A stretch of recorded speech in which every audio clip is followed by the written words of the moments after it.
ব্রাহ্মণবাড়িয়ায় বিশ্ব শান্তি ও মানব কল্যাণ কামনায় গোকর্ণঘাট গ্রামবাসীর উদ্যোগে শ্রী শ্রী তারক ব্রহ্ম হরিনাম সংকীর্তন মহানামযজ্ঞ মহা উৎসবের আয়োজন করা হয়। বৃহস্পতিবার থেকে সোমবার ২৪ প্রহর পর্যন্ত ৫ দিন ব্যাপী ব্রাহ্মণবাড়িয়া শহরের গোকর্ণঘাট শ্রী অদ্বৈত মল্ল বর্মনপাড়ার অষ্টমী স্নানের ঘাট প্রাঙ্গণে শ্রীমদ্ ভাগবত গীতা পাঠ, অধিবাস কীর্তন, শ্রী শ্রী তারক ব্রহ্ম হরিনাম সংকীর্তন ও যজ্ঞানুষ্ঠানের আয়োজন করা হয়। উক্ত অনুষ্ঠানে প্রধান অতিথি ছিলেন বিএনপির কেন্দ্রীয় অর্থ বিষয়ক সম্পাদক ইঞ্জিনিয়ার খালেদ হোসেন মাহবুব শ্যামল। বিশেষ অতিথি ছিলেন জেলা বিএনপির সাবেক সভাপতি হাফিজুর রহমান মোল্লাকোচি সহ বিএনপির নেতৃবৃন্দরা।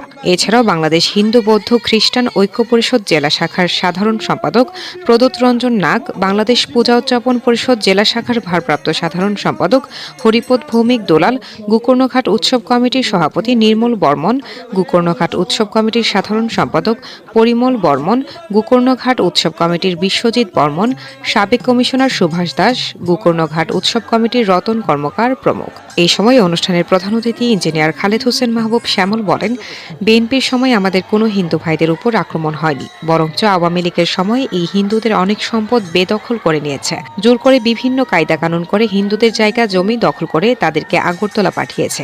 আমরা বরঞ্চ হিন্দুদের পাশে থেকেছি। ৫ই আগস্টের পরে হিন্দু ভাইদের আমরা সুরক্ষা দিয়েছি। ঠিক একইভাবে আমরা হিন্দুদের পাশে আছি এবং সবসময় থাকব।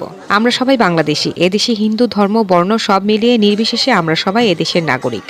আমরা বাংলাদেশি হিসেবে এদেশে মিলেমিশে বাস করতে চাই। ব্রাহ্মণবাড়িয়াতে যে শিক্ষার যে আলো, সেই শিক্ষার আলো তৎকালীন হিন্দু জমিদার এবং যারা অবস্থাসীন ছিল তাদের মধ্যে প্রসার ঘটেছিল।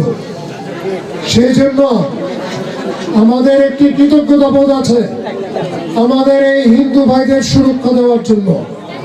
সেই থেকে আপনারা জানেন, দেখেছেন, বিএনপির সময় আমাদের কোনো হিন্দু ভাইদের উপরে কোনো আক্রমণ হয় নাই, বরঞ্চ এই কচুমুল্লাহ সাহেব একটু আগে বলেছেন, আওয়ামী লীগের সময় এই হিন্দুদের অনেক সম্পদ তারা বেদখল করে নিয়েছে। জোর করে বিভিন্ন কায়দা কানুন করে তাদের জমি দখল করে তাদেরকে অনেককে তারা আগরতলা পর্যন্ত পাঠিয়েছে। আমরা বরঞ্চ হিন্দুদের পাশে থেকেছি। ৫ই আগস্টের পরে যেরকম আমাদের হিন্দু ভাইদেরকে আমরা সুরক্ষা দিয়েছি, ঠিক একইভাবে আমরা হিন্দু ভাইদের পাশে আছি। আজকে আমরা চাই এই দেশ, আমরা সবাই বাংলাদেশি, এখানে হিন্দু ধর্ম বর্ণ সব নির্বিশেষে আমরা সকলে এই দেশের নাগরিক। আমরা বাংলাদেশি হিসেবে এসে এই দেশে বসবাস করতে চাই। আমরা বলি ধর্ম যার যার, সংস্কৃতি যার যার, কিন্তু দেশটা সবার।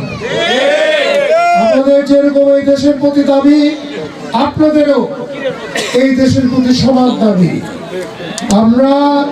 আমি আবারও ব্যক্তকণ্ঠে বলতে চাই, আপনাদের যে কোনো প্রয়োজনে আমরা বিশেষ করে জাতীয়তাবাদী দল বিএনপি আপনাদের পাশে থাকবে।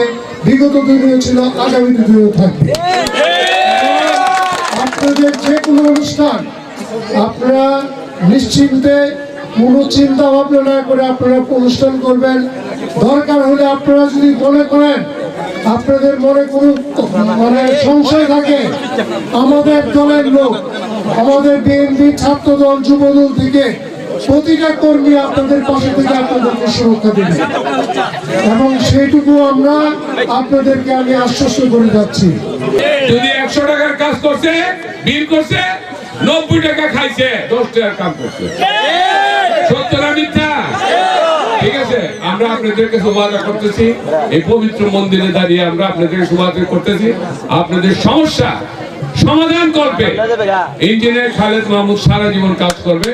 তার পাশে আপনাদের যে সমস্যাটা গেছেন মন্দিরকে এটা ঠিক করে দেওয়া লাগে, ইনশাআল্লাহ নির্বাচনের আগে আমরা চেষ্টা করবো আপনাদের সমস্যার সমাধান করার। জাতীয় টিভি নিউজ ডেস্ক।